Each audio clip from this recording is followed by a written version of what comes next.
It's been a long wait, but in England, indoor gyms have finally reopened. And with new rules on how to exercise safely, there's been a lot for leisure centre operators to work out.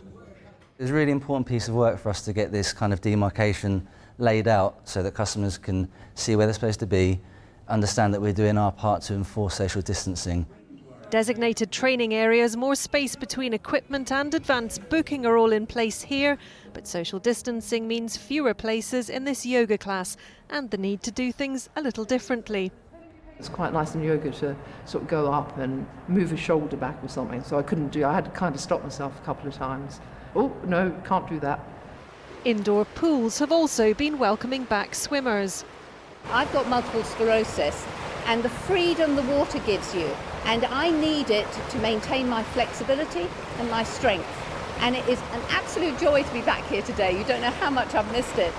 But only 20% of pools have reopened, and there are fears coronavirus will leave many permanently shut.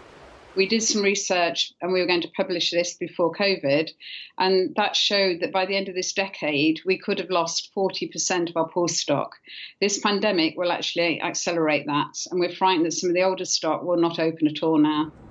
And the boss of this private gym chain says it's time for the government to step up and help the entire leisure sector, like it has done for restaurants and bars.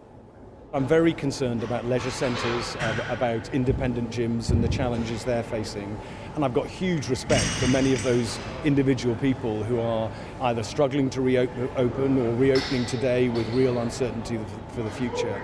And I really hope that the government will step forward and help people in those sort of situations.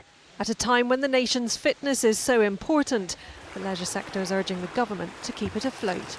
Martha Fairley, ITV News.